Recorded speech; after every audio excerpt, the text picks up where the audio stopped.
वायु सेना, थल सेना और जल सेना, अब एक नई सेना पैदा हो गई है। ये जो रणबांकुर है कर्णी सेना के, हिंदुस्तान की सड़क पर चले जाओ, चीन सबको बचाओ, वरना तुमसे ज्यादा नकली दुनिया में कोई हो नहीं सकती। सूरजमल की तलवार ने अंग्रेज का सर काटा, किसी गरीब का सर नहीं काटा। छतरी का दर्द तो करीब इमदाद कर रहे, मदद कर रहे। अभी परसों एक बैठक हुई तो तलवार हथियार थोड़ा मैंने पढ़ा है, खाएंगे भी दो तलवार। छतरी का दर्द तो करीब इमदाद कर रहे, मदद कर रहे। ये पास में भरतपुर, यहाँ भरतपुर के राजा सूरजमल की तलवार ने अंग्रेज का सर काटा, किसी गरीब का सर नहीं काटा। हमने तो तीन सेनाएं बड़ी थी, वायु सेना, थल सेना और जल सेना। अब एक नई सेना पैदा हो गई है, हमारी हाथ जोड़ के प्रार्थना है। चीन ने हमारी जमीन पर कब्जा कर दिया। अरुणाचल प्रदेश को चीन अपने हिस्से में दिखाता है। ये जो रणबांकुर है कर्णी सेना के, हिंदुस्तान की सड़क पर चले जाओ, चीन सबको बचाओ, वरना तुमसे ज्यादा नकली दुनिया में कोई हो नहीं सकती। हिंदुस्तान की नहीं चीन से, वरना तुम नकारा कहेगा।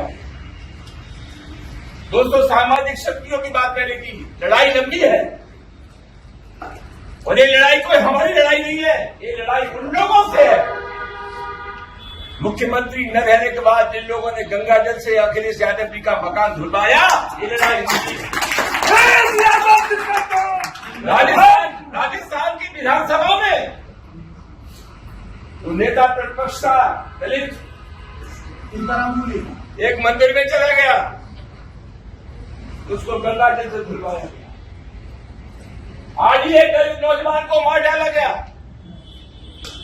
हम चाहते हैं जाति का जंग न हो। ये लड़ाई उन लोगों से है हिंदुस्तान के मुसलमानों को बाबर की औलाद बताते। हम कहना चाहते हैं, जब जब इस देश की दाव पर लगी है, हिंदुस्तान के मुसलमान ने साबित कर दिया है कि देश की मिट्टी से जितनी मोहब्बत हिंदू को है, उससे कम मोहब्बत तो लड़ाई लगी है।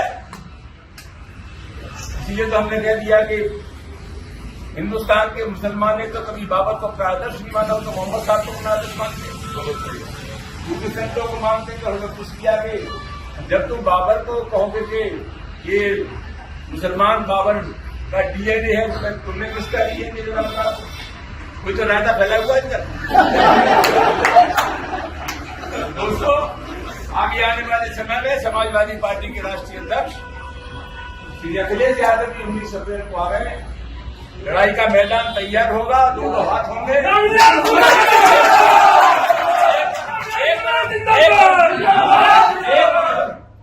10% लोग हैं और दूसरी तरफ सामाजिक न्याय की जब प्रखर शक्तियां हैं। विजयी हमारी होगी, कोई भाई का लाभ हो नहीं सकता। जहां मुसलमानों से ज्यादा हिंदुओं की तादाद होती जाने वालों की। मुगलों के आने से पहले तो नहीं कहा जाए इसके नीचे नहीं मंदिर है। बाबा साहब डॉक्टर अम्बेडकर को जो मानते हैं, उसे मैं कहना चाहूंगा, मोहल्लों में एक प्रचार कर देना तो बड़ा खतरनाक मामला है। अगर तुम ये कहोगे कि हर मस्जिद के नीचे एक मंदिर है, तो फिर हमें ये कहना पड़ेगा कि हर मंदिर के नीचे एक बौद्ध मठ है और तुम उन्हें बड़े मुर्दे मत उखाड़ो, गड्ढे बड़े उखाड़ोगे भारी पड़ जाएगा। अभी बौद्ध गया में आंदोलन चल रहा है, क्या बात का आंदोलन चल रहा है? वक्त का कानून हमारे देश में आया और कहा गया 3 हिंदुओं के नुमाइंदे भी इस वक्त में रहेंगे। जैन धर्म है, सनातन धर्म है।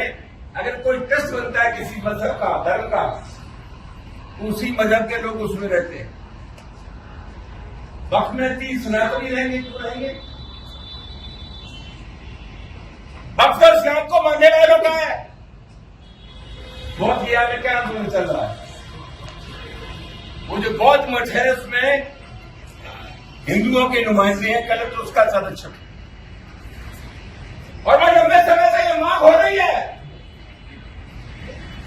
कि इसकी इंतजामिया कमेटी में बौद्ध होने चाहिए। बौद्धों को नहीं रखा जा रहा। समाजवादी पार्टी की है जो बैठक हो रही है, जो बाबा साहब डॉक्टर अम्बेडकर को याद कर रही है, इस बैठक के मार्फत हमें संदेश देना चाहिए बौद्ध भिक्षुओं को। गया के बौद्ध मठ में सिर्फ बौद्ध होने चाहिए। हम संदेश देना चाहिए, घबराओ मत। समाजवादी पार्टी का एक एक कार्यकर्ता तुम्हारे साथ है।